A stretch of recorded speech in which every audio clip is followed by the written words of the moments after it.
Hello, good afternoon. Thanks for joining us. This is Talent War Group. We're sponsored by EF Overwatch, and today we're discussing Crown of the Barrel, let's see how I worded this, how to manage departing talent. Normally we wait for people to start coming in. Honestly, I am so excited and I drink too much coffee. I really want to get started on this topic because I am currently in battalion command, and what that means as a reservist. And what that means is people are literally coming and going. And with COVID, we're not meeting face to face. So people are coming and going from my military unit, and some of them I've never even met. And so how you manage people who are leaving is really important, whether it's a regular transition or they're retiring, or even when you're firing. So I actually have a really good story about, last year, right before Christmas, so 2019, I ended up having to let somebody go, and it was in December. And I remember my 8-year-old daughter called me heartless, but it was just one of those situations where I had to let him go.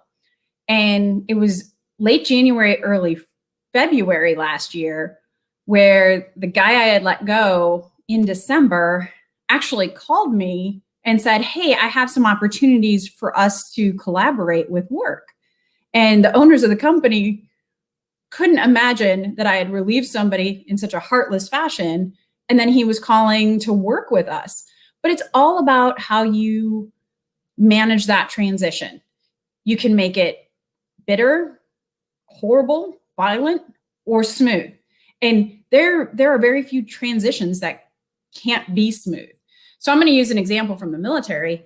In the military, you have hails and farewells. So people coming in, officers definitely do it, usually the senior non-commissioned officers. But you go to dinner, usually have a couple of adult beverages, and you discuss the departing individuals. And you tell war stories and how they were good, bad, or indifferent. For us, you give them awards that are usually a little bit not something they're going to put in their cabinetry at home or display, just usually something funny. I had somebody I worked with who left and, had really bad grammar. So we all bought various Yoda figurines for their house to really emphasize how bad they were at English. That's the kind of stuff you do. And even if you get nothing else as you walk out the door in the military, sometimes that's enough to make the whole experience wonderful. This specific unit that I'm thinking of, I was with them for 1.5 years. It was terrible. We had a sergeant major who ended up taking his own life. Morale was terrible. Our command team was highly dysfunctional, and my farewell included soju and friends and several hours of laughing and karaokeing. And I remember that unit. I remember those 18 months more fondly than I remember probably the rest of my 15 years in the military. So I kind of want to start off with that example, with the goal being, what we're talking about here is those last couple moments and how you can manage that for long-term business success. So we as a leader, we want to take care of people. And definitely in the Talent War Group, we emphasize people being our number one asset. But people aren't only our number one asset when they're working on our projects and billing to their hours to our checkbook. People are also our asset 5 years down the line. That retiree who got invited to join a Shell Oil Company Facebook group, or that person who maybe was only an intern for a short period of time, but when they left, they still got a luncheon and they still got treated like a full-time employee. 5, 10, 15 years from now, they will still remember that group, that organization, with fondness.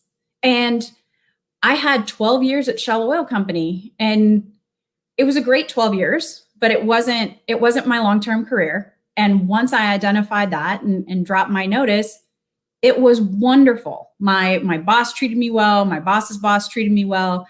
I actually worked late on my last day of work because I wanted to make sure that I didn't leave anything untouched, not turned over. I mean, I was so proud of the group I had and the team I had that I wanted to make sure that I wasn't leaving anybody in a lurch. But then when I went to leave, my supervisor wasn't there. The admin wasn't there. So I'm standing there with a company credit card, a company computer, and a security badge that opened up offices in 4 different countries. And I'm sitting there going, what do I just leave it unsecured in my cubicle?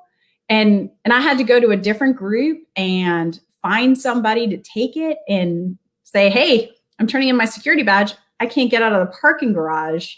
Somebody walk me. And that little thing, that not being closed out, that was enough that for a few weeks, I was pretty mad about the entire 12 years at Shell, thinking, well, maybe they were treating me bad the whole time and I was just too blinded to notice. So those are a couple of my examples. And I really want to emphasize that this is a discussion. And I'm going to go to Dan and then I'm going to go to Tom, which I still haven't introduced. I'm going to introduce Dan and Tom. Like I said, I'm really excited about this topic. But if you're one of our viewers on Facebook or LinkedIn Live, please enter your comments in the chat. We're going to be answering and discussing this topic for the next 30 minutes, an hour, whatever flows. But if you have questions for us, please ask them. So before I jump to making them tell me their war stories, I'm going to introduce Dan, who is, I got to look at my cheat sheet. Sorry, Dan. I should know this by now. He is a 2015 USAFA grad, former special warfare officer. For those of you who don't know, USAFA is Air Force. So you can Zoomy works. And he's now the director of sales at Con Mechanical Contractors. So I'm going to make Dan speak first, but I want to introduce Tom before I do that. He's a former 75th Ranger Regiment guy. He's got a master's in international relations, and he works as a startup advisor and consultant. And he'll tell you lots more about him because that's the goal of this. All right, Dan, your turn. Well, hey, thanks, Lisa. I think you did an awesome job kind of like setting the stage for how important this is. And this is something that companies miss on so often. Just think about this. Every employee on any team in any company anywhere in the world, regardless of their role or their level from C-suite on down, they've got a few things in common. So one is that they will someday not work for the company they work at right now. They might quit, they might get fired, they might retire, they might pursue opportunities. It might be a good break, it might be a bad break, but hey, one way or another, their time with this company is going to come to an end. Second, when they stop working in your company, they're probably still going to be in your industry. So they're going to talk to other people in the industry and carry on their opinions from their experiences with your company. You hope they're doing it now because that's networking, but they will continue to do it in the future. And third, they're not going to keep their opinions about your company to themselves, nor are they going to hold back on sharing the experiences that led them to have those opinions. So whether that's a really positive opinion or really negative opinion, it's going to be shaped by how they're treated during their departure. Could be big things. It could be just a horrible toxic culture, a terrible fit from the get-go, ineffective leadership, something along those lines. Or it could be somebody not taking your badge on the last day. So, I mean, Lisa, that's a fantastic point. And I just got to say it again. The professional space isn't that big. Things like social media and how we communicate nowadays, that makes the professional space smaller. And the only thing that travels faster than news on social media is opinions. People talk. So they're going to share their opinions one way or the other, making sure that the end of someone's time with a given company is as smooth as possible and as positive as possible for everyone involved. I think that's the name of the game here. That's I guess my rundown of what Lisa already gave. But hey, Tom, I'll hand it over to you, bud. Yeah, thanks, Dan. I think this is a topic, it's one of the few topics I think that I tend to say traditional companies or older companies tend to do a lot better than younger companies on. In my experience, most startups I've been with, which I think we're counting at 6 or 7 right now, if somebody puts in their 2 weeks, they're told to leave the premises on the spot. Don't grab your personal belongings, get out now. Every single one I've been at, with the exception of one, I believe, treats their employees that way. And it's as if they don't understand that people can communicate in real time via text, via social media, everything else. When you do that to an employee and you just tell them to get out and just cut them off on the spot, well, they're going to talk to their friends at the company no matter what. Almost immediately, that word is going to spread of how that was handled. And now you have a disgruntled employee evangelicalizing your culture out there for you in a negative way. So what I've seen with a lot of traditional companies is oftentimes if an employee puts in their 2 weeks, they spend the next 2 weeks transitioning their workload, transitioning their processes and everything that they're currently working on to somebody else. So it's a smooth transition, where a lot of younger companies don't really take that approach. They just cut them off cold turkey and say, get out. And I think that's a horrible way to go about it, because there's been companies that I've had to mutually part with that I still talk to the senior employees from every single day, because we knew we came to a difference of opinion on something and it made better sense to just separate.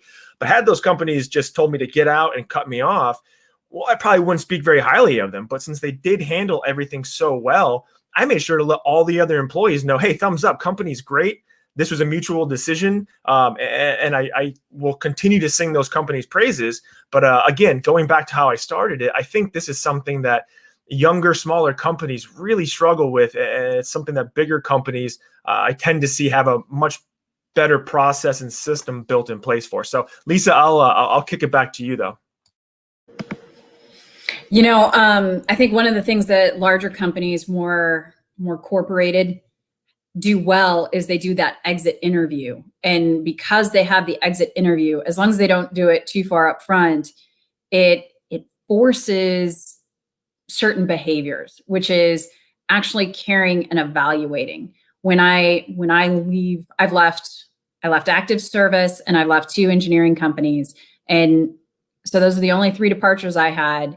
And 2 out of the 3, they asked me why I was leaving, what my opinions were, what my thoughts were, what they could do better, what they could have done to retain me, which, again, that definitely impacts how I feel as I walk out the door. One of the things I didn't talk about when I introduced the subject was, why is it called Crown of the Barrel? And for anybody who isn't a shooter, again, a lot of us at Talent War Group have a history in the military. Obviously, all 3 of us. Nayara, she's here as one of our interns, and she's going to wrap up the show. I don't know how much of a shooter she is, but I'll pretend like I have to explain this to her. So the crown of the barrel is the last point that a bullet touches, where it can be its trajectory can be impacted. If you've got nicks, you haven't done weapons maintenance, whatever, that last touch can be enough to throw off your accuracy as a shooter.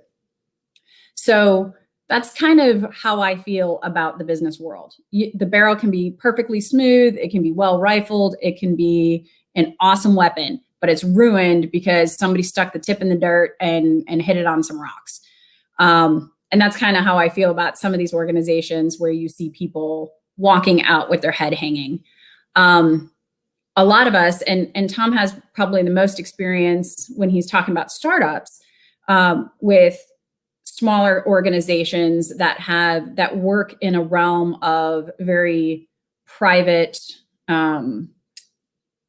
information, where your brain is kind of the asset, and you have to sign NDAs or non-disclosure agreements to say, hey, the thoughts, energy, and love I put into this organization, I'm not going to take to another organization, which ultimately results in that whole, hey, if you're quitting, you're leaving right now and not taking anything with you, because we don't want you to take our clients and start up your own business. So those non-disclosure agreements can turn a normal breakup, a normal professional development transition into more of a litigious divorce. And so I'm wondering if Tom has any experience on how to handle the whole, hey, you're leaving the company, but you can't take your own work with you, basically. Yeah, and so my experience in that is it's different. So I've worked for a few startups that obviously make you sign a non-compete NDA before you begin your job, which makes perfect sense. A lot of the stuff you're dealing with is intellectual property, and especially in this is why I left security contracting. Is there's a ton of competition, people trying to undermine everybody. So they have to have NDAs in place so people don't try to break off, start their own business, and steal clients. But it's the same thing with tech startups and everything else as well. The area that it gets tricky in, I've seen with startups, is when you put in your 2 weeks and they corner you in a room and say, you have to sign this NDA before you leave. Well, you don't have to. That's something it's a weird tactic that I've seen kind of start to grow now, where Friday, 3 p.m., they'll bring you into a room and they'll say, hey, we know you're leaving. We'd like you to leave right now. Before you leave, here's an NDA to sign. The way they kind of sweeten it is they'll give you a bonus. They'll give you stock options, something along those lines. Basically, it's so you won't tell people why you're leaving, or you won't say anything poor about the company. And to me, it almost always seems self-incriminating. It says, okay, if you're trying to get me not to say anything when I leave, I don't even know what that is. But by telling me to sign an NDA on the exit, that's a red flag for me. So that's been kind of my experience with NDAs so far, is if a company's having me sign one when I come in, great, totally makes sense. I'm on board with it. But if you're trying to make employees sign an NDA as they're exiting the company, that usually reflects very poorly on the company as opposed to the employee. So I often advise people to completely avoid that, because word spreads. Everybody knows, okay, they're making us sign NDA so we don't talk. What are we not supposed to talk about? Well, now talk's starting to generate internally. People are getting concerned, and it could be absolutely nothing, but you're going to plant that seed that makes people think something's going on that maybe isn't. So NDAs are a weird one. I've always been kind of indifferent to them, but that's a very good topic to bring up that I think tends to get glossed over, though. And I'll throw it back to Lisa, unless Dan, you have something to add to that as well.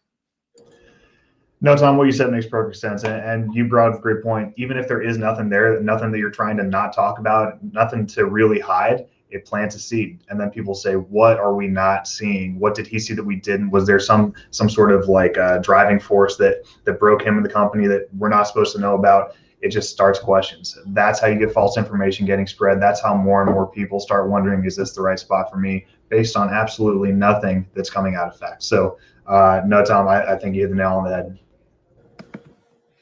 So I think since Talent War Group is a leadership collective, we are focused on recruiting and retaining talented people. I think one of the things that I'm taking away, or something that I wrote down while you were talking, Tom, is that if for any reason you think there might be a need for a non-disclosure, again, I talked about a litigious divorce. You're not going to get a prenup halfway through your marriage. You might as well just go straight to the divorce lawyer. Same thing is true. So as leaders in a company, if you think there might be something that's developed, especially some of these startups, because they start here, they move here, they come back over here. If you think there's a requirement, it's not a bad thing. Just like prenups aren't necessarily a bad thing, but do it early and do it evenly across the board. So I took that as a really good takeaway for some of the people that we work with moving forward. Another topic I wanted to discuss, and this wasn't a question from one of our viewers, but Joe Brejda, man, he's a P, so I already like him because I'm an engineer. I am not a licensed engineer, and I don't claim to be one. But I love the fact what he mentions here is what happens to the remaining employees. So if I treat the guy who's leaving, or the gal, as the case may be, poorly, then how do other people view that? It automatically sends a signal to everyone in the company that people really aren't our most important asset, or we only care about you when you're making money for us.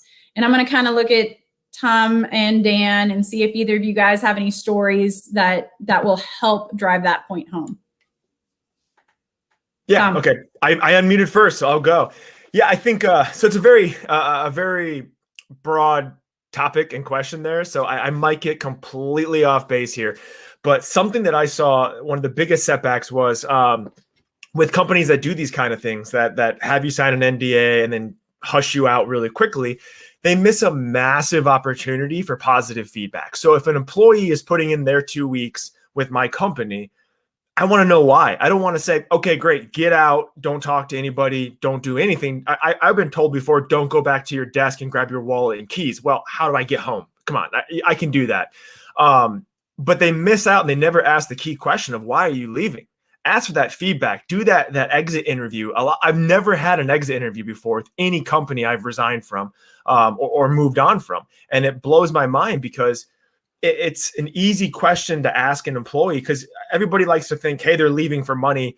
I've left jobs for a 50% pay cut just because it was something fun, exciting, or interesting and did not negatively reflect on my current company at all. And if they would just ask, why are you leaving? You can get a lot of good feedback. Hey, maybe the leadership is struggling. Maybe the culture is not for you.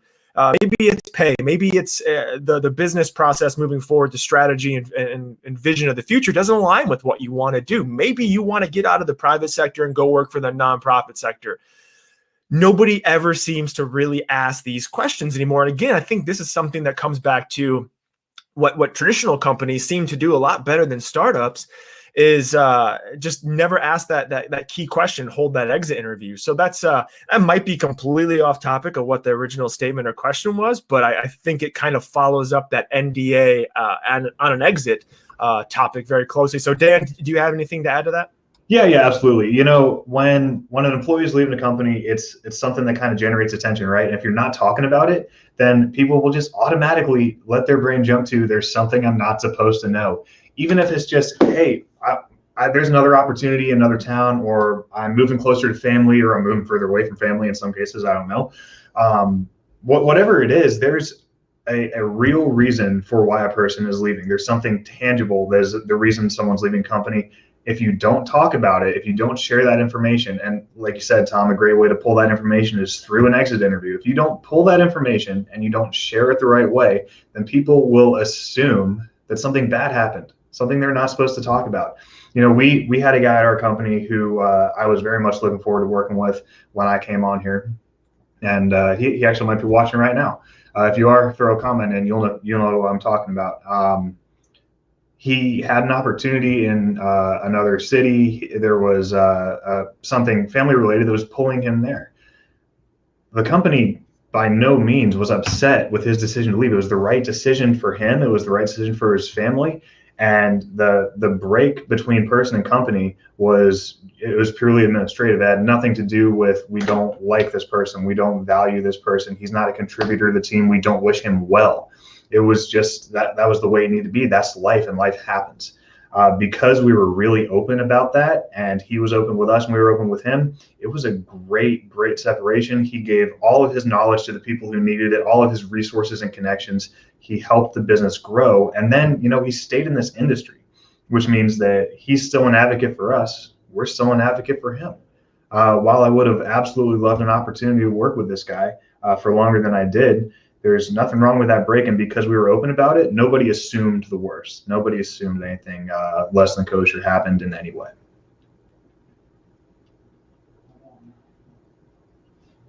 You caught me typing. I was just sending you a note that, those are all great things. I want to emphasize the exit interview. I can't fathom, Tom, I think you said you've worked with 7 startups. And I don't know if that's on the consulting side or individually, but to never have an exit interview as a supervisor, as somebody who manages people, you know, some of the best exit interviews I get is you listen to that person who you probably would have fired if they didn't quit, and they're the best because they're super honest. They're the ones that sit around the water cooler all day, you know, completely wasting time and money, but they hear what everybody says. And so when they get an opportunity to have a dedicated ear from management, you get a full, although quite bitter sometimes, you get a full breadth and depth of the issues going on in the company. And anytime you have a departure of more than one employee in a short span of time, definitely leverage those exit interviews because there's a trend. And if one person's leaving for better money, one person's leaving for work-life balance, you've escaped the what I call the happiness triangle. So I truly feel you work for a certain paycheck, a certain location, or job satisfaction. Tom, I believe you alluded to this earlier. Dan, I think you touched on it as well, but it's not always the money that's a driver. It's not always the location or the fact that I have family here. Sometimes it's a nonprofit and I want a feel good job. And so if you have multiple people leaving for different reasons, maybe the triangle is completely off skewed, like completely off base. So we said one of our techniques was the exit interview. I don't know that we intentionally meant to say, hey, NDAs, please don't make your employees sign hey, I'm not going to talk about Fight Club as they're leaving Fight Club. Do that early, do it often, do it across the board as required. But do either of you, from your experience, whether it's military or in the corporate world, have any good techniques to making that crown of the barrel effective? And I don't want it to be just barbecues, because we all love the, hey, let's go to lunch and drink beers. And that's a great one. But that's also something in some of these bigger companies you just can't do. You can't force people to come and hang out with you. I'd like to, though. Yes, Dan. The best technique is to have a technique in the first place. Like I was as excited as you were about this conversation. This is one that people can get a little bit passionate about, a little bit fired up about, but I think that there's just so much content here that that is valuable to just about everybody. So I did a little bit of background research and I found this 2019 study. I'm sorry, I'm going to read this directly off my notes, by Sales Benchmark Index and Aberdeen. I hope I'm pronouncing that right. Those companies did a research study on onboarding employees versus offboarding employees. And they found that companies put 8 times more resources into onboarding than they do offboarding. And this is the stat that kind of scared me. Only 29% of companies have any formal offboarding procedures at all. That's horrifying that more than 2/3 of companies in the United States have absolutely zero plan whatsoever for how to handle somebody when they're leaving, how to set them up for success, how to make sure it's a good positive break, how to handle it with the rest of the company. No plan whatsoever. And everybody leaves. At some point, everybody leaves every company. So that was just a horrifying stat. Now, offboarding someone isn't just taking their access badge and their laptop and changing their email account, making sure you stop putting money in their bank account. Offboarding is kind of this test to see whether your company's values are something that you actually hold yourself to, or whether they're just aspirational or a marketing piece or something along those lines. So if you don't have any processes whatsoever, any plans in place, then you're not serving your clients, or you're not serving your employees at all. So Lisa, that's the most general answer you will ever get for that question. But the best plan is to have a plan. Tom? Yeah, so something else to think about too that I don't think is really accepted or thought about by a lot of businesses, and it's something I think that the banking industry, for example, does a really good job of, is that employee that is leaving, whether you are laying them off or they're moving on to a new company, look at them as they're going out and they're gaining new skills. They're learning something new. They could return to your company in the future and be a bigger asset. I think that's something the banking industry tends to do a really good job of, is if someone's leaving US Bank to go to Wells Fargo, US Bank isn't going to say, okay, now you're banned, you can never come back. No, they're going to say, go to Wells Fargo for a year, 2 or 3. And if you feel better, come back here, we'll pay you more money. And now you have gained a diversified set of skills and experiences from an industry competitor or whatever. Now you're a better asset to our company when you come back. And I think a lot of companies tend to not think about that. If someone's working for you and they leave to go to a competitor, don't get mad at them.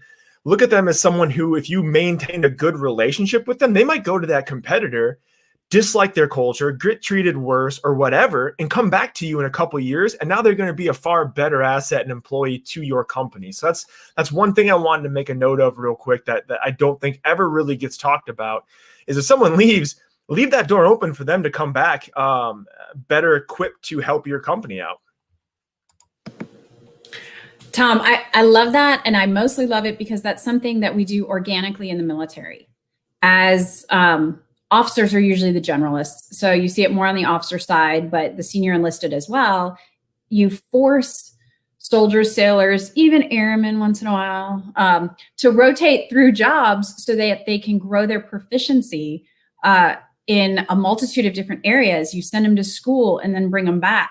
And that was hard for me when I joined corporate America, because unless you wanted to, you could literally sit in the same desk for 12 years and then say, well, why am I not progressing? Why am I not promoting? So there was no system set up where the military pushes you to leave and then potentially come back. So that's something I never really thought about, which is great for talent management, but it's also talent management in general, but it's also great for this discussion, is that departing talent could potentially be a future asset. And if you look at it that way, you'll definitely change. Hey, do you block them on Facebook? Do you unfollow them on LinkedIn? Or do you make sure you maintain those social media ties because you've cut the day-to-day ties? So I really like that point. And I think there's a lot of the innovating companies that could benefit from the financial industry's lessons learned that you talked about. Something else I want to bring up is that period of time between I'm resigning or I'm retiring and actually walking out the front door. A lot of techniques I've seen is, hey, let's offer them more money. And I've already talked about the happiness triangle. Sometimes money is the issue, but a lot of times it's not. A lot of times I would go to my boss, hey, I need more money. I want to raise, or something along those lines. But I wouldn't quit because of more money, and me personally. And so when I was talking to a recruiter, I was talking to some of our HR guys that work on the talent war group. There was some astounding stats, like something like 75-80% of the people who stay with a job, and don't quote me on that, I'm not positive, but 75 or 80% of people who are given an increase in pay to stay with a job leave anyways after a year, because their mind has already quit this position and they're thinking about the other opportunities out there. Their resume is already out there. And this is kind of just an opinion discussion, but do either of you have any feelings about, hey, how do we treat those departing talent, especially if we want to either keep them or reel them back in the future, like the examples Tom was giving? Yeah, I can chime in on that. So I haven't seen that a lot, but from my perspective, what I've seen is that's the importance of that exit interview. Find out what it is that is forcing them to leave or making them leave, and try to reconcile it if possible. If somebody doesn't want to work in your industry anymore, it's gonna be really hard to bring them back in with just a paycheck. But if they're leaving for a competitor who's going to offer them a 20-30% raise, and you can fit that into your books and you think that employee is worth it, then go ahead and offer that back to them. So I think it really depends on the situation, though, of how to reel them back in. Sometimes you just can't. You have to reconcile that they might just not be happy. They might have other motivations. I think one of the biggest factors, especially nowadays with COVID and everybody being remote, is people want to move closer to home. People want to move to rural areas. People want to move.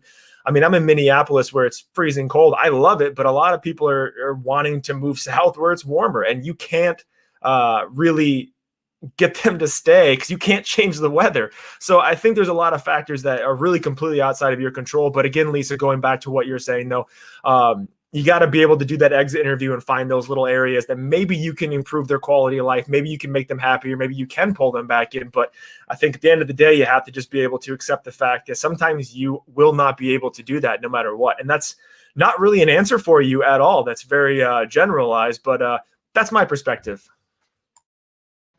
I think this conversation is going great, but about all of this, I started to think, how does a company manage a departing employee that is not handling its departure in a professional or respectful manner, even if the company is taking all the necessary techniques, they're doing an offboarding interview, but the company is not really complying with the employee and the company are not really in sync. Hey, Nayar, that's a great question. And I mean, this is something that happens every once in a while, right? As much as we like these things to not become emotional, to not become charged in any way, sometimes it can go down that rabbit hole. Uh, the first thing that I would say, and this is purely based on experience, I've only had to deal with a situation like this one time, is set the standard and set it very specifically, but do so in a way that casts a wide shadow that allows a lot of people to understand. And what I mean by that is set the standard with the individual who is causing the problem and help them to understand that what they're doing is not just hurting the company, which is obviously their intent if they're handling it like that, but it's also hurting themselves. When you go out and you start spewing all sorts of ridiculous hate, like if your review of a company is just a Taylor Swift song about how they were horrible to you, then you're not going to gain any ground with the people that you are trying to get on board with, the people whose team you are trying to join. But even if it gets really, really bad, really, really rough, really, really quickly, there's always just a way to cut. I mean, you can just, when you have to remove somebody from an environment, remove them from the environment. When somebody is acting out in that way and they're doing it really directly and they're doing it constantly again and again, people start realizing who's really at fault in the situation, even if the person has some valid points.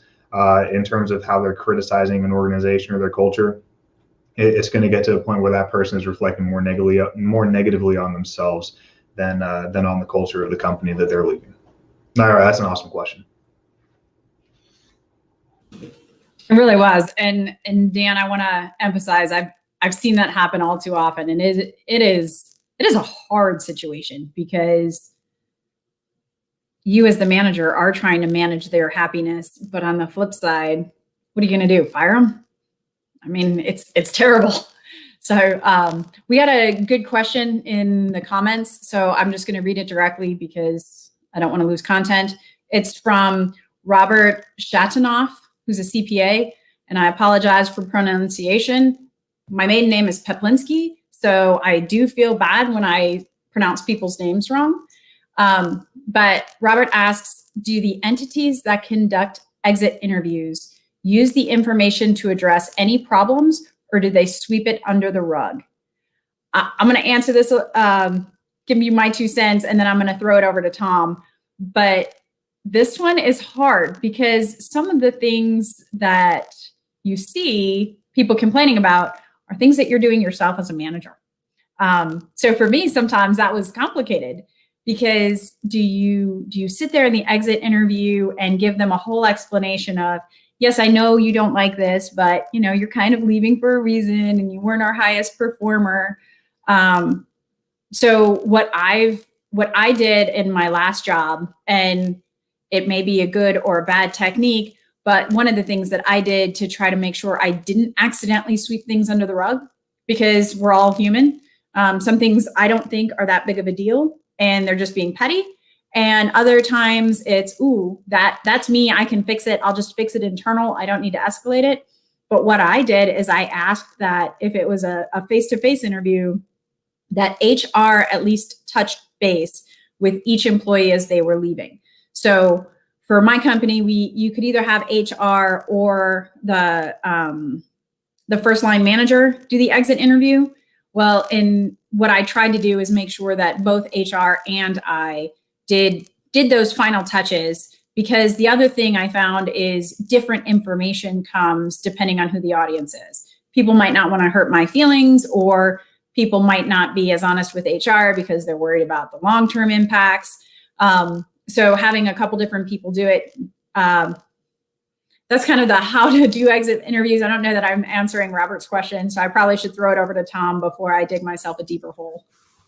I don't know if I'm going to explain this in a really concise way either, Lisa. So it's different for every situation and every company. So what I mean by that is, yeah, of course, some are going to sweep it under the rug, especially smaller companies where they have, their own self-interest involved with it. But sometimes if the lower level employee is complaining about something they don't understand in their exit interview, well, you might not address that. But if you have 4 or 5 people from, say, your marketing team that all resign within a couple months, and they all cite the head of marketing as the reason why they are leaving, well, that is something to address with the head of marketing. That's something to bring up, because if it's happening repeatedly, it's probably going to continue to happen. Same with if your company is, if you have senior leaders like directors and vice presidents that are resigning and they're citing the CEO as the reason for it. Okay, well, if you have a board, your board's probably going to want to know about that. You can't just sweep that under the rug, because that's a really big problem. So I think it really depends. You should never sweep stuff underneath the rug, but at the same time, if a disgruntled employee is leaving for whatever reason, maybe their performance was terrible, maybe their conduct was bad, maybe they were really unprofessional, they might just say stuff to try and sink somebody else around them that they blame for it. So you can't always take every single thing as truth and react with it, because it might cause more detrimental effects to your company than what you thought it would. So that's, again, a really, really complicated way of just saying it really depends on the situations. But I always advise against sweeping it underneath the rug and doing your due diligence on every single situation that gets brought up, and in doing it in a professional manner that does not, cause concern or worry or stir up any kind of controversy within the company. So I think that's kind of my input, my experiences. Again, my experiences with this has been, with small startups. So it's very, very different than what a lot of people watching probably have experienced before, though. So if anybody has any other input on that, feel free to chime in. Yeah, in cases where you're sweeping under the rug, sometimes it's really small things that you just can't impact. There are people who will nitpick on their way out just to, build themselves up. There are people who do that, but what you're looking for in an exit interview isn't necessarily a onesie-twosie sort of deal. You're trying to gather data so that over time you can identify trends, so you can say, okay, this is a glaring problem. It was our blind spot. Now we've identified it because we've lost 7 great sources of talent over the last year, and they all said it's because of this individual, it's because of this process, it's because of X, Y, or Z. Once you've identified that common ground, if anybody does sweep it under the rug, it's to their own detriment. That's not the way good organizations are run. So I want to bring up one more topic to our 2 smart panelists here, and that is, what do you do when you're exiting? So we've all left at least one job, because we're all vets, and some of us more than others. But besides behaviors, I mentioned the story of Shell. I literally worked, and I worked late on my last day there. That was due to loyalty of people. And we've discussed previously, Dan, you and I were on the same conversation when we talked about tribes. There's a loyalty to the company, but then how do you leave and kind of set the managers and the supervisors and HR and admin up for a smooth transition for you to leave? So what behaviors can we give to our listeners that would help them in the process of transitioning? And I don't know if either of you even have an opinion on this. For me, Lisa, it's just leaving graciously. Being willing to share your experiences, being both positive and negative, being able to share your knowledge, being able to share your connections. All those things add value to the company. Boomerang employees are a thing nowadays. People who will leave a company for 2-3 years and come right back. When you leave your company with that knowledge, you're setting them up for success, so that when you do meet up with them again down the road, they're in a better place than you are too. So I guess this is a question you could write a book on, but honestly, the answer is just graciously. Yep, I agree with Dan. I think it's being professional in the way that you're leaving, whether you like the company or not, whether you like your coworkers or not. Those people, somebody might reach out to them for a reference in the future. If you're looking for a future job or you're applying somewhere, they might reach out to that company or some of your former coworkers and ask, hey, what were they like? And if they say, well, one day they just bailed on us and left their project to burn, well, that's not going to reflect positively upon you. So whenever I've left a company, I've always tried to make sure that I've finished up my project. I've done a smooth transition to hand off every single detail process and knowledge point for the person that's going to take it over. So that way, when you leave, you're in a good standing with the employees around you. You're in a good standing with the company, because ultimately, if you just up and quit, whether you have a good reason to leave in a disgruntled way or not, it doesn't matter, because down the road, if you're talking to another company or networking with someone who knows someone and they reach out to them, it can get back to them and kind of hurt your career moving forward if you did not exit gracefully. And again, it's a lot of it's self-control. You might have a really good reason to be angry and frustrated and wanting to leave on maybe bad terms, but you really just have to look at the future and know that it's not worth it. You have to just be professional, bite your tongue, and do what you need to do to smoothly transition out. Tom and Dan both. I think what you explained was the difference between a professional and being not professional is you never know when you're the one putting the chink in the end of the barrel. So I'm going to give Dan and Tom each a minute to kind of throw out whatever their last thoughts are. And then we'll have Nayara wrap it up. But before we do that, I do want to emphasize Talent War Group is a leadership collective. We are here. We're doing these podcasts. They're actually all saved on an EF Overwatch YouTube page. So if you like this, there might be other topics that you're interested in. Feel free to reach out to us. Go to our website, like, share, etc. And with that, I'm going to go Dan first. Hey, thanks, Lisa. This has been a fun one. I said at the beginning that every employee is a representative, not just now, but in the future when they're no longer with the company. They're still a rep with your company. They're still able to perpetuate your brand and your reputation in either a good or a bad way. When somebody comes to me and says, I work for so-and-so and we're a great company, take that with a grain of salt. They're paid to say that. Their financial well-being is tied to them saying that their company culture is great. When somebody comes to me and says, I used to work for this company and they're a great company, that's where the value is, because when they're no longer paid to be your advocate, that's how you know they're telling the truth. Try to understand that with every single person that joins your company and every single person who leaves your company. You want those advocates. Yep. And I'll piggyback on what Dan just said. I tell everybody this: when you are looking at a new company and you are doing your due diligence on that company, whether you want to work there or not, don't look at their Glassdoor. I've worked at startups that make every single employee day one write a 5-star review of their Glassdoor. It is rigged. It's easy to do. A lot of times it's not. It's legitimately a good company, but don't look at Glassdoor. Reach out to former employees on LinkedIn and ask their opinions. You're going to get some people who are disgruntled, who are bitter, who are going to say bad things. But what Dan just said, if someone was fired or someone resigned and they say positive things about that company, that is a great sign for you. And also, just to piggyback again on what Lisa was just saying about Talent War Group, for anybody out there who's new to Clubhouse, all of us are just getting started on Clubhouse. We're doing a lot of sessions right now. I know it sounds weird. I know it sounds awful. You don't want to be associated with the next Parler or some weird dying social media app. Clubhouse is different. We're all enjoying it. It's a really good way to interact with all of us live. So definitely check it out. But that's all I got right now. I'll kick it back to Lisa. And I'm going to send it straight to Nayara. Thanks, Lisa. I think we've come to the conclusion that letting someone depart your company is not something easy to do, right? But you can make it a bit smoother and less uncomfortable. Everyone settled on the fact that you need to treat your employees with respect from the moment they enter until the day they leave.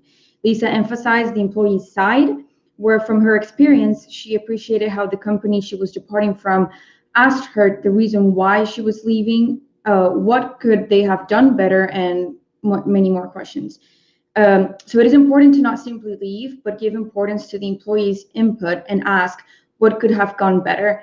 And this goes also if the employee is being fired, they should also be interested in knowing why they're being fired.